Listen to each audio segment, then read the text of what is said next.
دیکھیں آدم علیہ السلام سے لے کر آج تک انسان کو جو رب تبارک و تعالیٰ نے پیدا کیا، پوری دنیا کے انسانوں کا مزاج مختلف ہے، رنگ مختلف ہیں، شکلیں مختلف ہیں، زبانیں مختلف ہیں۔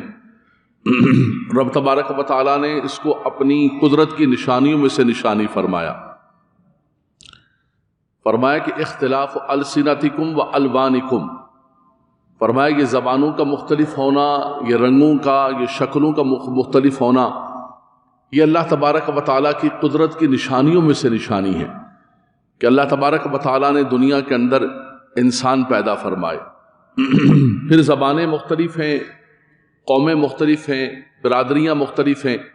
رب تعالیٰ فرماتا ہے یا ایھا الناس انا خلقناکم من ذکر و انثی وجعلناکم شعوبا وقبائل لتعارفوا، لوگوں سنو، توجہ کرو، میں نے ایک مرد اور ایک عورت سے، آدم علیہ السلام اور حضرت بی بی حوا سے تمام انسانیت کو پیدا کیا، ان کو مختلف قبیلوں کے اندر، مختلف شعبوں کے اندر، مختلف شاخوں کے اندر تقسیم کر دیا۔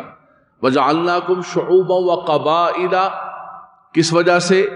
لتعارفوا، تعارف کے لیے، پہچان کے لیے۔ یہ رب تبارک و تعالیٰ خود قرآن کے اندر فرما رہا ہے کہ یہ قبیلے، یہ برادریاں، یہ ساری کی ساری چیزیں مختلف اس لیے ہیں کہ ایک پہچان اور تعارف کا ہو، لتفاخروا کے لیے نہیں ہے کہ ہم فخر کریں کہ میری یہ برادری ہے، میری یہ زبان ہے، میں یہاں کا رہنے والا ہوں، یہ کچھ نہیں۔ اس کے لیے پھر رب تبارک و تعالیٰ نے اگلے جز کے اندر فوراً فرمایا باقی رہی معزز کی بات کہ معزز کون ہے، محترم کون ہے، مکرم کون ہے؟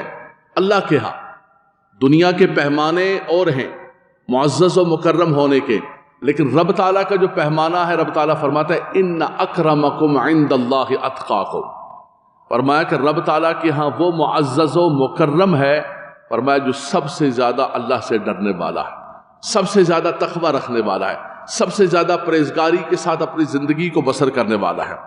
اصل چیز یہ ہے کہ انسان، ان کے قبیلے مختلف ہیں، ان کی زبانیں مختلف ہیں، ان کے رنگ مختلف ہیں، دنیا کے اندر بسنے والے انسان۔ اسی طرح امت مسلمہ کو دیکھیں تو پورا جہاں جہاں انسانیت ہے وہاں وہاں اسلام گیا ہے، امت مسلمہ گئی ہے، لیکن قرآن مجید فرقان حمید نے فرمایا کہ تم کہاں کے بھی ہو، چاہے تم شرق کے رہنے والے ہو، غرب کے رہنے والے ہو، ایک دوسرے مسلمان بھائی سے تمہاری زبان، تمہارا رنگ، تمہارا کچھ نہیں ملتا ہے، لیکن جو اخوت کا رشتہ ہے، اخوت اسلامی کا رشتہ ہے، اور جو اسلام اور مسلمان ہونے کا رشتہ ہے، فرمایا وہ سب سے بڑا رشتہ ہے۔ اس رشتے کو تم نے مضبوطی سے تھام کے رکھنا ہے۔ فرمایا جس طرح ایک دیوار ہوتی ہے کہ اینٹ کے ساتھ اینٹ ملی ہوتی ہے، فرمایا اسی طرح ایک مسلمان دوسرے مسلمان کا بھائی ہے۔ فرمایا جیسے ایک جسم ہوتا ہے، اللہ کے نبی صلی اللہ علیہ وسلم نے فرمایا جیسے ایک جسم ہے ساری کا سارا، جسم کے کسی ایک حصے میں درد ہوتا ہے تو سارا حصہ، سارا جسم تکلیف کے اندر آ جاتا ہے۔ انسان کے سر میں درد ہو، پین ہو، تو یہ نہیں کہ صرف سر میں درد ہوتا ہے، اس کی پوری باڈی ڈسٹرب ہوتی ہے، سارا جسم اس کا ڈسٹرب ہوتا ہے۔ تو فرمایا کہ یہ تم نے اختلاف السنتکم و الوانکم وجعلناکم شعوبا وقبائل لتعارفوا، یہ سب کچھ مختلف ہونے کے باوجود امت تم نے ایک ہو کر رہنا ہے، اور امت کے اندر باہمی طور پر اتحاد پیدا کرنا ہے، اتفاق پیدا کرنا ہے۔ فرمایا وہ کس بنیاد پر ہوگا؟ وَأَطِيعُوا اللَّهَ وَأَطِيعُوا الرَّسُولَ، اللہ کی اطاعت کرو، اللہ کے رسول کی اطاعت کرو۔ وَلَا تَنَازَعُوا، فرمایا کہ جھگڑوں کے اندر نہ پڑو۔ اچھا جھگڑے تو ہوتے ہیں، گھر میں جھگڑا ہوتا ہے، خاندان میں جھگڑا ہوتا ہے، محلے میں جھگڑا ہوتا ہے، اختلاف ہو جاتا ہے، بھائی کہتا ہے کہ یوں ہونا چاہیے، دوسرا بھائی کہتا ہے کاروبار کے اندر یوں ہونا چاہیے، انسانی مزاج ہے، انسانی طبیعت ہے، لیکن فرمایا کہ ان کو سولف کرو، ان کو حل کرو، ان کو سولوشن کی طرف لے کر جاؤ، چیزوں کو آگے نہ بڑھاؤ۔ میاں بیوی کا جھگڑا ہو جاتا ہے، جو اتنا قربت کا رشتہ، اتنا محبت کا رشتہ، اتنا پیار کا رشتہ، لیکن فرمایا کہ ولا تنازعوا، کوشش کرو کہ جھگڑوں کو آگے نہ بڑھاؤ۔ اگر دیکھو کسی مسلمان کے درمیان بھی کوئی جھگڑا ہو گیا، تمہارے نیبرز میں، تمہارے کولیگز میں، تمہاری فیملی میں، رشتہ داروں میں، کہیں بھی، تو کیا کرو؟ فرمایا فَأَصْلِحُوا بَيْنَ أَخَوَيْكُمْ، آگے بڑھ کے ان کے درمیان صلح کرو۔ وَالصُّلْحُ خَيْرٌ، قرآن کہتا ہے ہم کہتے ہیں نہیں یار اس کو چھوڑ دو ذرا، اس کو میں نے سبق سکھانا ہے، فلاں کرنا ہے، انسانی مزاج ہے، طبیعت ہے۔ فرمایا نہیں، تم سبق سکھانے کی بات نہ کرو، کوشش کرو کہ صلح ہو جائے، والصلح خیر۔ فرمایا کہ صلح کے اندر اللہ تبارک و تعالیٰ نے خیر ہی خیر رکھی ہوئی ہے۔ تم کہو گے کہ مولانا صاحب نہیں، ہم دیکھتے ہیں کہ جو ہے نا وہ صلح، ہماری عقلیں ہیں، ہمارے ذہن ہیں، ہماری چیزیں ناقص ہیں، لیکن میرے رب کا حکم کامل ہے۔ سبحان اللہ، میرے رب نے جب حکم فرما دیا کہ والصلح خیر، تو یقین کر لے ایک مومن ہونے کی حیثیت سے صلح کے سوا خیر کسی چیز کے اندر نہیں۔ جھگڑا جھگڑا جھگڑا جھگڑا جھگڑا، آخر کے اندر کیا ہوگا؟ قومیں بھی لڑتی ہیں، آخر کے اندر کیا کہتے ہیں؟ ٹیبل ٹاک پر آتے، مذاکرات پر آتے۔ مدینہ منورہ شریف کے اندر آقا دو جہاں صلی اللہ علیہ وسلم جب تشریف لائے تو مدینے کے اندر حضور علیہ السلام نے جو مہاجرین تھے، جو انصار تھے، ان کے درمیان مواخات قائم کیا۔ اس کے بارے میں آپ کئی مرتبہ سن چکے ہیں۔ لیکن مدینہ منورہ شریف کے اندر جو ہے انصار کے دو قبیلے تھے، اوس و خزرج، بڑے قبیلے تھے، لیکن ان کے درمیان سال ہا سال سے جنگ لگی ہوئی تھی اور قتل ہو رہے تھے۔ بچہ پیدا ہوتا تھا تو ماں کہتی تھی کہ تو نے اپنے باپ کا انتقام لینا ہے۔ اسی طرح نسل در نسل مرتے جا رہے تھے، قتل ہوتے جا رہے تھے۔ قربان جائیں، اللہ تبارک و تعالیٰ نے آل مدینہ پر قدم کرم کر دیا، وہ یثرب کی بستی مدینہ منورہ ہو گئی، اور حضور علیہ السلام کی میزبانی اللہ تبارک و تعالیٰ نے انصار کو عطا فرمائی۔ سبحان اللہ، سبحان اللہ۔ یہ میزبانی بھی بڑی اعزاز کی بات ہے۔ امریکہ میں ہمارے میزبان بکالیوں کا گھر ہے، انیس بکالی صاحب تشریف فرما ہے، دل و جان کے ساتھ میزبانی کرتے ہیں۔ اللہ ان کی میزبانی کو قبول و منظور فرمائے۔ قبلہ شاہ تراب الحق صاحب قادری رحمۃ اللہ تعالیٰ علیہ، سبحان اللہ، ان کی میزبانی فرماتے رہے۔ تو یہ میزبانی بھی ایک اعزاز کی بات ہے۔ انصار کو رب تبارک و تعالیٰ نے میزبانی کی توفیق عطا فرمائی۔ حضور نے فرمایا کہ اب میزبانی کی ہے تو کچھ برکت تو ملے، کوئی فیضان تو ملے، کوئی نور تو ملے۔ حضور صلی اللہ علیہ وسلم نے ان سب کو بلایا، فرمایا کہ سارے کے سارے انصاری آ جاؤ۔ ان کو بٹھایا، سمجھایا۔ اللہ اکبر، اللہ اکبر۔ اور ایک جملہ میں کہوں گا یہاں پر روک کر، جمعۃ المبارک کے لیے آنے والوں، میرے نوجوان بچے بھی بیٹھے ہوئے، نیو جنریشن بیٹھی ہوئی ہے، یوتھ بیٹھی ہوئی ہے، ہمارے آنے والا مستقبل بیٹھا ہوا ہے۔ سبحان اللہ۔ بچوں سے بھی ایک بات میں کہوں گا، بیٹا میرے آقا صلی اللہ علیہ وسلم اتنی صلح کو پسند کرتے تھے کہ ایک مرتبہ مسجد نبوی کے اندر تشریف فرمائے، عصر کا وقت ہونے والا ہے، اچانک پتہ چلا کہ قبیلے کے درمیان جھگڑا ہو گیا۔ حضور صلی اللہ علیہ وسلم نے مسجد نبوی کی امامت کو، جماعت کو چھوڑ دیا اور حضور صلی اللہ علیہ وسلم چل پڑے۔ بخاری کے الفاظ ہیں، ذهب رسول اللہ الی عمرو بن عوف لیصلح بینہم۔ کیوں چھوڑ کے گئے؟ مسجد نبوی کی نماز عصر، حافظوا علی الصلوات والصلاۃ الوسطی، سبحان اللہ، نمازوں کے اندر بہترین نماز۔ فرمایا جھگڑا ہو گیا تھا، فرمایا اس جھگڑے کو ختم کرنے کے لیے حضور تشریف لے گئے۔ تو حضور مدینہ منورہ شریف کے اندر بھی اوس و خزرج کو حضور صلی اللہ علیہ وسلم نے جمع فرمایا، اور جمع فرمانے کے بعد ان کے درمیان صلح کرائی۔ کیسی صلح کرائی؟ اللہ اکبر، اللہ اکبر۔ ایسی صلح کرائی کہ اس کی نظیر نہیں ملتی زمانے کے اندر۔ اب میں قرآن پڑھوں گا، میں اللہ کا کلام پڑھوں گا، میرا رب اس صلح کا ذکر فرماتا ہے کہ ہوا کیا ہے اور کیسی صلح ہوئی ہے۔ رب تعالیٰ فرماتا ہے واعتصموا بحبل اللہ جمیعا ولا تفرقوا، اللہ کی رسی کو مضبوطی سے تھام لو۔ اللہ کی رسی کیا ہے؟ وہ آسمان سے رسی نہیں لٹک رہی ہے کہ جس کو ہم نے پکڑنا ہے۔ مفسرین کرام نے فرمایا واعتصموا بحبل اللہ ای القرآن، فرمایا اللہ کی رسی کیا ہے؟ فرمایا یہ قرآن تمہارے پاس اللہ کی رسی، جس قرآن کو کھول کر ہم جمعے کا خطبہ دے رہے ہیں، جس سے ہم برکتیں اور نور ہر جمعے کو حاصل کرتے ہیں۔ سبحان اللہ۔ فرمایا اللہ کی رسی کو مضبوطی سے تھام لو، ولا تفرقوا، اور فرقوں کے اندر ٹکڑے ٹکڑے، چھوٹی چھوٹی فرقیاں، چھوٹے چھوٹے گروہ، چھوٹی چھوٹی فرقیاں بن کر، اللہ اکبر۔ پر عرب کے درمیان، عرب جو سب سے زیادہ مضبوط تھے، ان عرب کو عیاشیوں کے اندر لگا دیا۔ اللہ اکبر۔ یہ جو بر صغیر کا مسلمان تھا، یہ حضور کے نام پر اپنا تن من دھن قربان کرتا۔ کہا کہ اس کے دل کے اندر یہ جو جوہر ہے، گوہر ہے، یہ نکال کے ایسی کتابیں لکھواؤ کہ مسلمانوں کے دلوں میں حضور کی محبت نکل جائے۔ اور ڈاکٹر علامہ اقبال نے بھی ایک مرثیہ کہا اسی پر، ایسٹ انڈیا کمپنی کے اس رویے پر اور اس معاملات پر۔ آپ نے فرمایا کہ انگریز جب غالب نہ آ سکا تو اس نے کہا کہ یہ فاقہ کش موت سے ڈرتا نہیں ذرا، روح محمدی اس کے بدن سے نکال. کہا اس کے بدن کے اندر وہ جو روح محمدی ہے، وہ جو حضور سے عشق ہے، لگن ہے، پیار ہے، یہ نکال دو. نام کا مسلمان رہ جائے گا، پترا مسلمان. یہ فاقہ کش موت سے ڈرتا نہیں ذرا، روح محمدی اس کے بدن سے نکال دو. فکر عرب کو دے کر فرنگی تخیلات، اسلام کو حجاز و یمن سے نکال دو.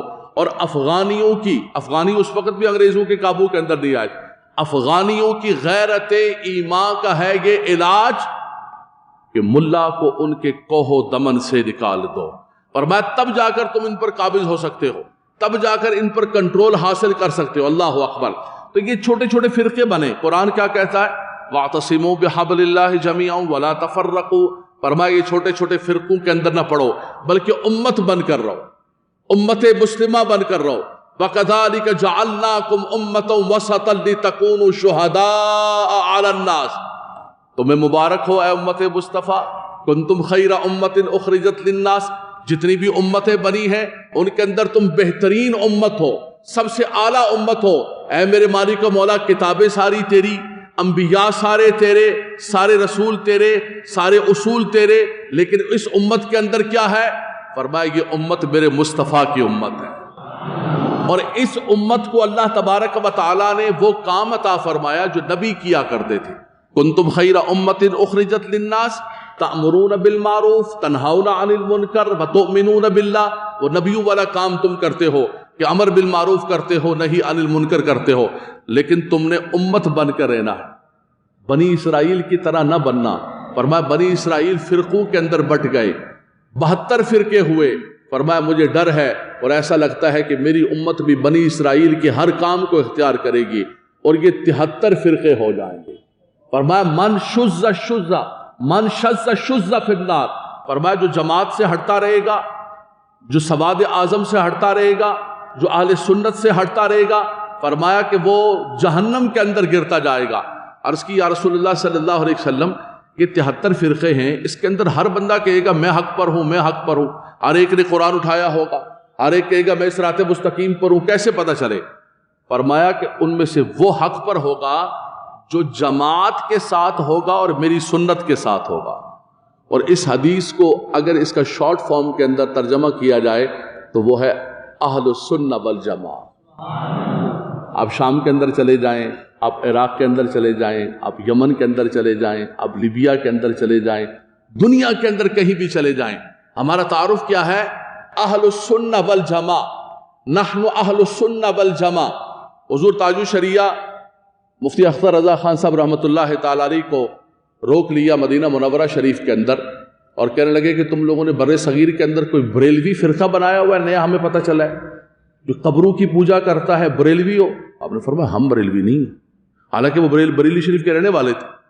حضور تاج الشریعہ بریلی شریف کے رہنے والے تھے. فرمایا کہ ہمارا کوئی فرقہ بریلوی نہیں ہے، نحن اہل السنہ والجماعہ. سبحان اللہ. فرمایا ہم پوری دنیا کے اندر، شام و عراق و مدینہ منورہ، پوری دنیا کے اندر جیسے اہل السنہ ہیں، ان کے جو نظریات ہیں، ان کے جو عقائد ہیں، اور فرمایا ان کے جو معاملات ہیں، ہمارے بھی وہی معاملات ہیں، ہمارے بھی وہی عقائد ہیں، ہم اہل السنہ والجماعہ ہیں. حضور مفتی اعظم ہند رحمۃ اللہ تعالی علیہ، آپ نے 1960 کے اندر ایک تحریر کے اندر فرمایا، آپ سے پوچھا گیا کہ یہ جو کہا جاتا ہے کہ بریلوی اور مسلک رضا، فرمایا کہ یہ ایک نسبت ہو سکتی ہے بریلی شریف کے رہنے والوں کی، لیکن رہا عقیدے کی بات، مسلک کی بات، تو فرمایا نحن اہل السنہ والجماعہ، ہم اسی پر ہیں جو حضور نے فرمایا تھا کہ فرقوں کے اندر فرقے، چھوٹی چھوٹی فرقیاں بنتی جائیں گی. فرمایا تم فرقہ نہ بننا، تم جماعت کے ساتھ رہنا. وہ جماعت وہ ہے جو رسول اللہ کی سنت پر ہے اور صحابہ کی جماعت کے ساتھ ہے. فرمایا ید اللہ علی الجماعہ، اللہ تبارک و تعالیٰ کا دست کرم جو ہے وہ جماعت کے ساتھ ہے. اقبال نے بھی کہا تھا کہ فرد قائم ربط ملت سے ہے، تنہا کچھ نہیں. فرد قائم ربط ملت سے ہے، تنہا کچھ نہیں. اور موج ہے دریا میں، بیرون دریا کچھ نہیں. آپ نے فرمایا کہ یہ جو موجیں ہیں لہروں کی، یہ تمہیں دریا کے باہر تو نہیں ملے گی. تم کہو کہ میں نے سولو فلائٹ کرنی ہے، مجھے الگ ہو کر رہنا امت سے. فرمایا یہ کبھی بھی نہیں ہو سکتا ہے. اور فرمایا یہ جو رنگ و بو کے بت ہیں، جن کو ہم نے بت بنا لیا، یہ میری زبان کا ہے، یہ میری برادری کا ہے، یہ میرے علاقے کا ہے، یہ فلان ہے فلان ہے فلان ہے فلان۔ اقبال کہتے ہیں بتان رنگ و بو کو توڑ کر ملت میں گم ہو جا۔ سبحان اللہ فرما دے اقبال کے، بتان رنگ و بو کو توڑ کر اور بتان رنگ و خون کو توڑ کر ملت میں گم ہو جا، نہ ایرانی رہے باقی، نہ افغانی نہ تورانی۔ فرمایا سب سے بڑی پہچان کیا ہے؟ فرمایا سب سے بڑی پہچان ملت اسلامیہ ہے، اور سب سے بڑی پہچان حضور کا غلام ہونا ہے۔ سرود بر سر ممبر، اقبال کہتے ہیں سرود بر سر ممبر کہ ملت از وطن است، چہ بے خبر سے مقام محمد عربی است۔ اس کو پتہ ہی نہیں محمد عربی کے مقام کا۔ یہ یہاں پر ملت بیٹھ کر کانگریس کے لیے کہتا ہے کہ ہم ہندوستان میں رہتے ہیں، ہم سب ایک ملت ہیں۔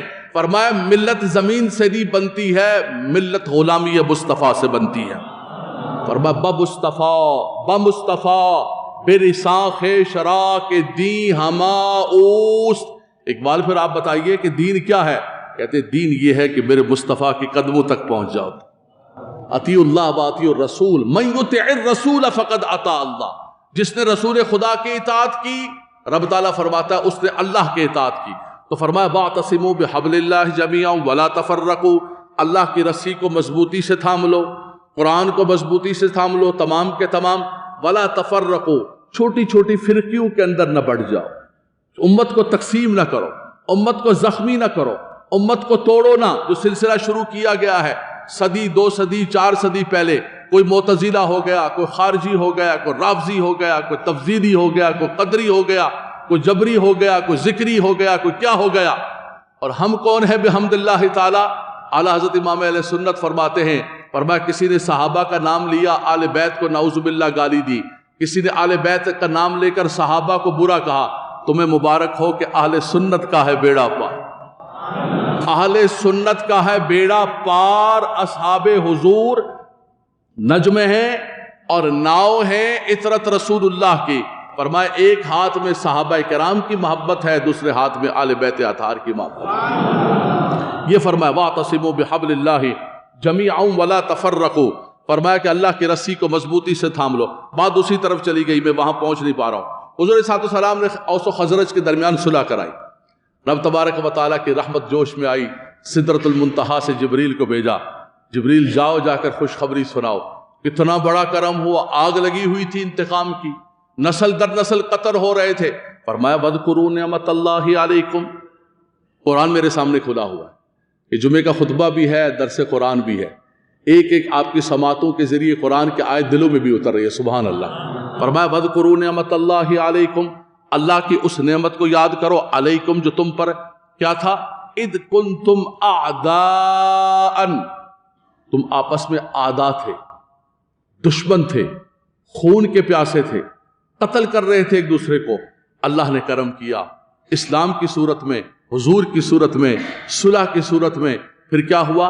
فَأَلَّفَ بَيْنَ قُلُوبِكُمْ، تمہارے درمیان محبت، تمہارے قلوب کے اندر الفت پیدا کر دی۔ فَأَصْبَحْتُمْ بِنِعْمَتِهِ إِخْوَانًا، فرمایا وہ جو اعداء تھے وہ اخوان بن گئے، وہ جو دشمن تھے وہ بھائی بھائی بن گئے، دوست بھی نہیں خالی۔ فرمایا فَأَصْبَحْتُمْ بِنِعْمَتِهِ إِخْوَانًا، فرمایا تم اللہ کی نعمت کے ذریعے، اسلام کے ذریعے، حضور کی صورت جو اللہ کی نعمت ہے، تم آپس میں بھائی بھائی بن گئے۔ وَكُنْتُمْ عَلَى شَفَا حُفْرَةٍ مِّنَ النَّارِ، فرمایا تم تو آگ اور جہنم کے گڑھے کے کنارے پر پہنچے ہوئے تھے۔ فَأَنْقَذَكُم مِّنْهَا، اللہ تبارک و تعالیٰ نے تمہیں بچا لیا۔ كَذَلِكَ يُبَيِّنُ اللَّهُ لَكُمْ آيَاتِهِ لَعَلَّكُمْ تَهْتَدُونَ، اسی طرح اللہ تبارک و تعالیٰ اپنی آیات کو، نشانیوں کو ظاہر کرتا ہے تاکہ تم ہدایت پا جاؤ۔ آگے فرمایا وَلَا تَكُونُوا كَالَّذِينَ تَفَرَّقُوا وَاخْتَلَفُوا مِن بَعْدِ مَا جَاءَهُمُ الْبَيِّنَاتُ، فرمایا ایسا نہ ہو کہ اب اتحاد ہو گیا ہے، اب واضح ہو گیا ہے، سب کچھ ہو گیا ہے، اور اس کے بعد دوبارہ تم اختلاف کے اندر پڑ جاؤ، فرقوں کے اندر پڑ جاؤ، اپنے آپ کو ٹوٹ پھوٹ کا شکار کر دو۔ اور فرمایا جو قومیں بھی آپس کے اندر اختلاف کرتی ہیں، جو بھی لوگ ہیں، آل محلہ ہیں، آل قوم ہیں، آل وطن ہیں، آل ملت ہیں، فرمایا ان کا روب ختم ہو جاتا ہے۔ جو میں نے سورہ انفال کی آیت سب کے کریمہ پڑھی، فَأَطِیعُوا اللَّهَ وَرَسُولَهُ وَلَا تَنَازَعُوا فَتَفْشَلُوا وَتَذْهَبَ رِیحُکُمْ، فرمایا کہ تمہاری ہوا نکل جائے گی، تمہارا روب ختم ہو جائے گا، تمہاری وہ ہیبت ختم ہو جائے گی۔ یار کیا بات ہے، وہ 313 تھے بدر کے اندر، وہ 313 سے کفر جو ہے وہ لرزاں تھا. آج ہم جو ہے وہ 2.25 ارب ہیں، لیکن کوئی ہم سے لرزاں نہیں ہے، کوئی اوقات نہیں ہے، کوئی حیثیت نہیں ہے، کوئی ہماری بات نہیں ہے. بات کیا ہے؟ آپس میں انتشار کا شکار ہے، افتراق کا شکار ہے، مفادات کا شکار ہے.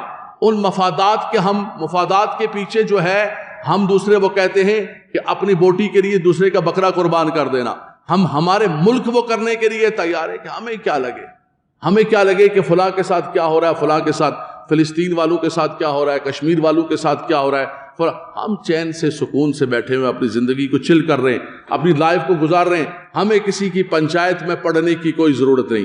فرمایا جب انسان کی یہ سوچ ہو، مفادات اس کے مقدم ہو اور اس کے بعد اختلافات اس کے سر پر چڑھے ہوں، تو فرمایا پھر وہ کتنے بھی بڑے کیوں نہ ہوں، ان کی تعداد کتنی کروڑوں کے اندر کیوں نہ ہو. وہ بدر والے 313، اقبال کہتے ہیں نا، فضائے بدر پیدا کر فرشتے تیری نصرت کو، اتر سکتے ہیں گردوں سے قطار اندر قطار. فرمایا بدر جیسا انوائرمنٹ تو پیدا کرو، وہ محبت، وہ خلوص، وہ حضور کی تابعداری، وہ توکل، فرمایا وہ اتحاد، وہ اتفاق، فرمایا وہ پیدا تو کرو. کیسا ہوتا ہے؟ پھر دیکھو کہ اللہ تمہارے لیے فرشتوں کو اتارے گا، ورنہ رب تبارک و تعالیٰ بھی فرشتوں کو نہیں اتارے گا. زمین کے اندر ہم دست و گریباں ہیں، یہ ہمارا پاکستان ہے، کراچی سے لے کر خیبر تک، کراچی سے لے کر کوٹلی تک. ہم اہل وطن متفق نہیں ہیں. ہر 5 سال کے بعد کوئی آتا ہے، ڈگڈگی بجاتا ہے، ہمیں بے وقوف بنا کے چلا جاتا ہے. یار دنیا کے اندر اتنے دھندے کرتے ہو، اڑتی ہوئی چڑیوں کے سودے کر رہے ہوتے ہو، لیکن کیا بات ہے ہمیں شعور ہی نہیں ہوتا ہے. میڈیا ایک شور مچا رہا ہوتا ہے اور سارے کے سارے اس کے پیچھے چل کے، اور ایک دوسرے کو ابھی آئے گا الیکشن، ہر ایک گالی دے رہا ہوگا، زندہ باد مرد آباد، زندہ باد مرد آباد، میرا قائد زندہ باد، تیرا قائد مرد آباد. امت لڑ رہی ہوگی، ایک دوسرے کے دست و گریباں ہوں گے. حضرات گرامی، ان تمام زبانوں کے نعروں کو ہٹا کر آپ پاکستان کا خیال کریں، اور اس سے بھی بڑھ کر ملت اسلامیہ کا خیال کریں جو اللہ تبارک و تعالیٰ نے ہمیں عطا فرمایا. وَكَذَلِكَ جَعَلْنَاكُمْ أُمَّةً وَسَطًا، تمہیں امت بنایا ہے. رب تبارک و تعالیٰ نے تمہیں اتنا بڑا ٹائٹل دیا ہے، وَاعْتَصِمُوا بِحَبْلِ اللَّهِ جَمِيعًا وَلَا تَفَرَّقُوا. تم نے کسی تفرقے کے اندر، کسی چیز کے اندر ہی پڑھنا ہے. آخری بات حضرات گرامی، اختلافات میں نے آغاز کے اندر ذکر کیا تھا کہ اختلاف ہو جاتا ہے، گھر کے اندر بھی اختلاف ہو جاتا ہے، میاں بیوی کے درمیان بھی اختلاف ہو جاتا ہے. کرنا کیا چاہیے، سولوشن کیا ہونا چاہیے، اس کا بھی قرآن مجید فرقان حمید نے سورۃ النساء کے اندر خاص طور پہ عطا فرمایا. فرمایا وَإِنْ خِفْتُمْ شِقَاقَ بَيْنِهِمَا فَبَعَثُوا حَكَمًا مِّنْ أَهْلِهِ وَحَكَمًا مِّنْ أَهْلِهَا. نوجوان بچے بیٹھے ہوئے، میاں بیوی کے درمیان بھی جھگڑا ہو جاتا ہے، اختلاف ہو جاتا ہے، کوئی بات ہو جاتی ہے. ایک تو سب سے بڑی بات یہ، نوجوان بچے بیٹھے ہوئے ہیں، ہمارے یہاں یہ ہوتا ہے کہ اختلاف جیسا ہوتا ہے تو سب سے پہلے جو ہے 1 2 3 چل بھائی 3 طلاقیں دے دی. اس کے بعد آتے ہیں، حضرت وہ میں نے طلاق دے دی ہے. میں کتنی دی؟ 3 پوری دی. غصے میں تھا میں بہت زیادہ غصے میں. تو ابھی میں نے کہا پیار میں بھی طلاق دے دیں گے، آج بہت پیاری لگ رہی ہے، بہت اچھی لگ رہی ہے، آج تو نے کھانا بہت اچھا بنایا، کپڑے بہت اچھے پہنے، تو یہ طلاق ہے. طلاق تو دیتی غصے کے اندر ہے. لیکن ہونا کیا چاہیے؟ اگر خدا نخواستہ اختلاف پیدا ہو جائے، قرآن مجید فرقان حمید نے فرمایا کہ سب سے پہلے یہ کرو کہ تم جو ہے اگر واللاتی تخافون نشوزہن فعظوہن، سمجھاؤ، واہجروہن فی المضاجع، بستر الگ کر لو. اس کے بعد کچھ ان پر سرزنش کرو. کچھ بھی نہیں ہوتا ہے تو 1 2 3 نہیں کرنا. نوجوان بچے توجہ کریں. فرمایا وَإِنْ خِفْتُمْ شِقَاقَ بَيْنِهِمَا فَابْعَثُوا حَكَمًا مِّنْ أَهْلِهِ وَحَكَمًا مِّنْ أَهْلِهَا. 2 حکم بنا لیں اور 2 فیصل بنا لیں اور بیٹھ کے کسی طریقے سے سولوشن کریں کہ یہ گھر نہ ٹوٹ پائے. اسلام کا حسن دیکھیں یار، وہ تو آپ کو گھر کو بچانے کے لیے اتنا بڑا اللہ کا کلام دیکھیں. تدریجن فرمایا بستر کو الگ کر لو اور اس کے بعد کچھ سمجھانے کی کوشش کرو. اس کے بعد حکم بنا لو. اِن یُریدا اصلاحا یوفق اللہ بینہما ان اللہ کان علیما خبیرا. فرمایا اگر تم چاہتے ہو کہ تمہارا گھر بچ جائے، لیکن ہم پر چونکہ مردانگی طاری ہوتی ہے، ہم مرد ہیں، آپ کو پتہ ہے سپیریئر ہیں ہم، وہ تو کمتر ہیں نا عورتیں. ہم مرد ہیں بھائی، کماتے بھی ہیں ہم مرد ہیں. انہوں نے جرم کر لیا ہے، ہمارے ساتھ آ کے بیاہ گئی ہیں، اب تو ہر بات ہماری اوپر ہونی چاہیے. وی آر سپیریئر، ہمارا ہر قول اوپر ہونا چاہیے اور ان کی کوئی ان کو حق نہیں پہنچتا ہے بات کرنے کا. اور کسی جگہ اس کا عکس بھی ہوتا ہے، عورتیں بھی سروں پر چڑھی ہوتی ہیں، انتہا کر کے رکھ دیتی ہیں، دونوں طرف سے زیادتیاں ہوتی ہیں، خاص طور پہ جہاں میں بیٹھا ہوا ہوں جانبین سے زیادتی ہوتی ہے، لیکن پھر بھی قرآن نے کہا کہ دیکھو حکم بنا لو اور بیٹھ کے کوئی حل نکالو، کوئی سلوشن نکالو، اس لیے کہ وَالصُّلْحُ خیر، اللہ نے خیر جو رکھی ہے وہ صلح کے اندر رکھی ہے۔ ایک بات کہوں گا نوجوان بچوں سے، دیکھیں بات یہ ہے کہ گھر ٹوٹ جاتے ہیں، آپ کو نئی دلہن مل جائے گی، بہت ساری بچیاں بیٹھی ہوئی ہیں، رشتے نہیں ہیں، آپ کو نئی مل جائے گی، اس کو بھی کوئی نہ کوئی شوہر مل جائے گا، لیکن سب سے زیادہ سفر کون کرے گا؟ وہ جو آپ کے بچے ہوں گے۔ بچے ماں باپ، یقین کریں یہ جملہ میں کہنے لگا ہوں، نوجوان ذرا توجہ کیجئے گا، بچے ماں باپ کی موجودگی میں ایسے زندگی بسر کرتے ہیں جیسے یتیم ہوتے ہیں۔ تو کم سے کم یار یہ سوچ تو لو کہ تم کیا کرنے جا رہے ہو، تم اپنی پوری نسل پر ظلم کرنے جا رہے ہو، اور اس کے بعد کیا ہے؟ دیکھیں شریعت نے آپ کو کتنا بڑا دستور دیا، حکم بنا لو، یہ کر لو وہ کر لو، اس کے بعد بھی کچھ نہیں ہوتا ہے تو صرف ایک طلاق دے دو۔ ہمارے ہاں یہ سمجھا جاتا ہے کہ شاید ایک طلاق سے طلاق واقع نہیں ہوتی ہے جب تک 3 پوری نہ دو، 1 2 3۔ اچھا وہاں پر لکھوانے جاتے ہیں تو اس نے بھی 3 کا فارمٹ بنا کے رکھا ہوا ہے، چلو بھائی سائن کر کے تمہارے حوالے کر دیتے، ایک ساتھ 3 طلاقیں۔ ایک طلاق دے دو، اگر مجبوری ہو جائے تمہیں طلاق دینی پڑ جائے، کوئی سلوشن نہیں، ایک دے دو اور اس کے بعد انتظار کرو، اس کے بعد انتظار کرو پوری ایک ماہواری کا، دیکھو طبیعتیں سیٹ ہو گئی، فلان ہو گیا، ٹمکان ہو گیا، مزاج تو وقتی طور پر غصہ تھا ختم ہو گیا۔ اگر غصہ ختم ہو گیا تو یہ طلاق رجعی ہے، نہ آپ کو کسی کے پاس جانے کی ضرورت ہے، نہ آپ کو دوبارہ نکاح کرنے کی ضرورت ہے، آپ اس کو لے لیں گے، خود بخود رجوع ہو جائے گا۔ اور اگر نہیں کرنا چاہتے ہیں تو مہینے کے بعد دوسری دے دیں، اس کے بعد تیسری دے دیں۔ فرمایا 2 کے بعد بھی آپشن ہے، 2 طلاقیں دی ہوئی ہیں، یہ 2 طلاق بھی طلاق رجعی ہیں، 1 مہینے ایک دی، 1 مہینے ایک دی اور اس کے بعد روکا ہوا ہے، 2 کے بعد بھی آپ رجوع کر سکتے ہیں۔ لیکن جب ہم نے 3 دے دی تو اس کے بعد آ کے پوچھتے ہیں کہ حضرت وہ میں نے سنا ہے کہ وہ فلاں فرقے کے ہاں جو ہے 3 کا مطلب 1 ہوتا ہے۔ ابے میں نے کہا تیرے ابا کی جو ہے، تیرے ابا کا نکاح میں نے کہا انہوں نے پڑھایا تھا کیا؟ تیرے کان میں اذان انہوں نے دی تھی، زندگی بھر تو نمازیں یہاں ہمارے پیچھے پڑھتا رہا ہے، آج تو وہاں پر پہنچا ہے کہ وہاں جو کہتے ہیں 3 کا مطلب 1 ہوتا ہے۔ میں نے کہا بیٹا 3 کا مطلب اب 3 ہی ہوتا ہے، اب کچھ بھی نہیں، اب چھٹی ہو چکی ہے۔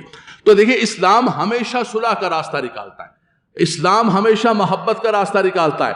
فرمایا اگر اختلاف پیدا ہو جائے تم کیا کرو؟ فَإِن تَنَازَعْتُمْ فِي شَيْءٍ فَرُدُّوهُ إِلَى اللَّهِ وَرَسُولِهِ، فرمایا کہ اللہ اور اس کے رسول کے احکامات کی طرف لوٹ کر آؤ تاکہ تمہارے درمیان محبت پیدا ہو جائے۔ عزیزان گرامی، ایک ہے کسی کے مزاج کے اندر اختلاف پیدا ہونا، اور ایک ہے اس اختلاف کو انتشار کی طرف لے کر جانا۔ دیکھیں ائمہ کرام کے اندر بھی اختلاف تھا، چاروں ائمہ کرام، 4 سلسلے ہیں ہمارے 4 ائمہ کرام ہیں۔ کوئی کہتا ہے رفع یدین کرو، کوئی کہتا ہے ہاتھ چھوڑ کے پڑھو، کوئی کہتا ہے ہاتھ باندھ کے پڑھو، لیکن آپ حیران ہوں گے چاروں کے چاروں ائمہ کرام برحق ہیں، چاروں کے چاروں ایک دوسرے کی عزت کرتے ہیں، احترام کرتے ہیں۔ آپ نے کبھی زندگی میں آپ کا خطیب ہوں، آپ نے کبھی میرے سے یہ نہیں سنا ہوگا کہ ہم حنفی ہیں، خبردار کسی شافعی کے پاس پیچھے۔ اصل ہے عقیدہ، اصل ہے نظریہ۔ رفع یدین اور عدم رفع یدین کوئی مسئلہ ہے ہی نہیں، عقیدہ درست ہونا چاہیے۔ اگر عقیدہ درست ہے تو کوئی امام شافعی ہے، کوئی حنبلی ہے، کوئی مالکی ہے، کوئی بھی ہے، اس کے پیچھے کھڑے ہو جائے اور کھڑے ہو کر نماز پڑھے۔ حضرت امام شافعی رحمۃ اللہ تعالیٰ علیہ بغداد معلیٰ تشریف لے گئے، حضرت امام اعظم کے مزار شریف پر نماز پڑھنے لگے، اس مسجد کے اندر جہاں برابر میں امام صاحب کی قبر ہے۔ آپ تو چونکہ رفع یدین کرتے، امام اعظم ابو حنیفہ جو امام الائمہ ہے وہ رفع یدین نہیں کرتے۔ امام شافعی کا محبت دیکھیں آپ، یہ ہے اختلاف امتی رحمتن۔ آپ نے فرمایا کہ میں امام صاحب کی بارگاہ کے اندر آیا ہوا ہوں، یہاں آ کر میں ان کی تعظیم میں رفع یدین نہیں کروں۔ کفر و اسلام کا مسئلہ نہیں بنایا، گردن کاٹنے کا نہیں فرمایا۔ امام صاحب ہیں، آپ بیٹھے ہوئے فیصلے کر رہے ہیں، مسئلے نکال رہے ہیں، مسئلے نکالتے نکالتے آپ کے شاگرد امام ابو یوسف کہتے ہیں، امام محبت کہتے ہیں کہ حضور نہیں، اس پر دلائل مضبوط ہیں، اس پر دلائل موجود۔ آپ دیکھیں ہماری فقہ کی کتابوں پر امام صاحب کا اور قول ہے، آپ کے شاگردوں امام محمد کا، امام یوسف کا اور قول ہے، اور وعلیہ الفتویٰ، فتویٰ جو ہے امام محمد یا امام یوسف کے قول پر ہے۔ یہ تھا اس امت کی برکت، یہ تھی اس امت کی رحمت، لیکن ہم نے سیاست میں بھی انتشار پیدا کر دیا، ہم نے دین کے اندر بھی انتشار پیدا کر دیا، ہم نے صوبائیت کے نام پر، لسانیت کے نام پر وطن کے اندر انتشار کی آگ لگا دی، اور امت کو تقسیم در تقسیم کرتے کرتے کرتے آج نتیجہ یہ نکل گیا ہے کہ نام کی امت رہ گئی. اگر یہ چاہتے ہیں کہ اس امت کو دوبارہ متحد کیا جائے تو الاتحاد قوت عظیمہ، وہ جو قوت عظیمہ ہے وہ باہمی طور پر متفق ہونا ہے، اور وہ متفق ہونے کا جو سب سے بڑا ذریعہ ہے یہ اللہ تبارک و تعالیٰ کی پاکیزہ کلام، جس کا ہر جمعے کو آپ خطبہ سماعت کرتے ہیں. میرا خطبہ کوئی اور نہیں ہوتا ہے، قرآن کھولتا ہوں اور آیات کا خطبہ دیتا ہوں کہ وَاعْتَصِمُوا بِحَبْلِ اللَّهِ جَمِيعًا وَلَا تَفَرَّقُوا وَلَا تَفَرَّقُوا. میرا خطبہ اگر قرآن و حدیث سے ہٹ کر آئے تو جمعے کے بعد آ کر مجھ سے پوچھ لیجئے گا کہ علامہ صاحب آج خطبہ دیا آپ نے قرآن و حدیث سے ہٹ کر کو خطبہ دیا ہے، یہ 14 سال کے تسلسل سے ہٹ کر آپ نے کوئی خطبہ دیا ہے؟ بحمداللہ تبارک و تعالیٰ نہیں ملے گا. اللہ تبارک و تعالیٰ کی بارگاہ کے اندر اس قرآن کے وسیلے سے دعا کریں اللہ ہماری امت کو اتحاد عطا فرمائے، اللہ ہمارے اہل وطن کو اتحاد عطا فرمائے، اللہ ہمارے اہل شہر کو، اس شہر کراچی پر خدا تبارک و تعالیٰ اس کو جب تقسیم در تقسیم کیا گیا، اللہ تبارک و تعالیٰ میرے شہر والوں کو اتحاد عطا فرمائے. وآخر دعوانا الحمدللہ.